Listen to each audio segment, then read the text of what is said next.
கடலூர் மாவட்டம் கீரப்பாளையம் அருகே நியாய விலைக்கடை கட்டடம் விரிசல் ஏற்பட்டு சேதமடைந்துள்ளதாக அப்பகுதி மக்கள் குற்றம் சாட்டியுள்ளனர். வடப்பாக்கத்தில் உள்ள நியாய விலைக்கடை கட்டிடம் பெருமளவில் சேதமடைந்துள்ள நிலையில் கட்டடத்தின் தரைத்தளமும் பெயர்ந்துள்ளன. மழைக்காலங்களில் மழைநீர் உள்ளே புகுவதால் அரிசி, சர்க்கரை உள்ளிட்ட உணவுப் பொருட்கள் சேதமடைவதாக அப்பகுதி மக்கள் வேதனை தெரிவித்துள்ளனர். சிதிலமடைந்த கட்டடத்தை முழுமையாக இடித்துவிட்டு புதிய கட்டிடம் கட்டித்தர வேண்டும் என மக்கள் வலியுறுத்தியுள்ளனர். நிர்வாக திறனற்ற ஸ்டாலின் அரசு மக்கள் நலனில் அக்கறையில்லாமல் செயல்படுவதாக மக்கள் குற்றம் சாட்டியுள்ளனர்.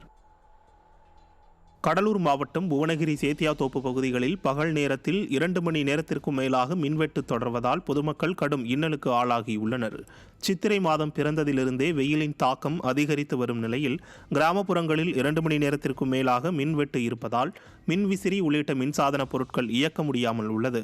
அத்துடன் நோயாளிகள், முதியவர்கள் என பலரும் பல்வேறு துன்பங்களை அனுபவித்து வருவதால் ஸ்டாலின் மாடல் அரசு 2026ஆம் ஆண்டு தேர்தலில் நிச்சயம் விரட்டி அடிக்கப்படும் என பொதுமக்கள் தெரிவிக்கின்றனர். கோவை மற்றும் திருப்பூர் மாவட்டங்களில் நோய் தாக்குதலை கட்டுப்படுத்த முடியாமல் தென்னை மரங்களை விவசாயிகள் வெட்டி அகற்றி வருகின்றனர். கேரளாவிலிருந்து கோடை காலத்தில் பரவும் வெள்ளை ஈ தாக்குதலால் தற்போது தென்னை மரங்கள் பாதிக்கப்பட்டு வருகின்றன.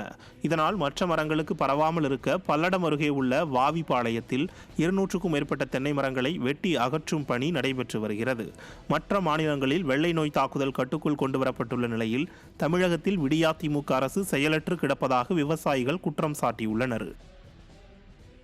இப்போ கடந்த 2-3 வருஷமாக பார்த்தீங்கன்னா இந்த வெள்ளை பிரச்சனை அதிகமாக இருக்குதுங்க. இது கேரளாவிலேருந்து வந்ததுன்னு சொல்கிறாங்க.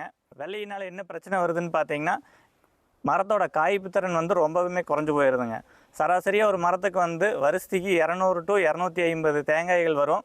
ஆனால் இந்த வெள்ளை தாக்குதல் அடைஞ்ச மரத்தில் பார்த்தீங்கன்னா ஒரு 50 to 100 காய் அளவுக்கு இதோட காய்ப்பு திறன் குறைஞ்சி போயிடுது.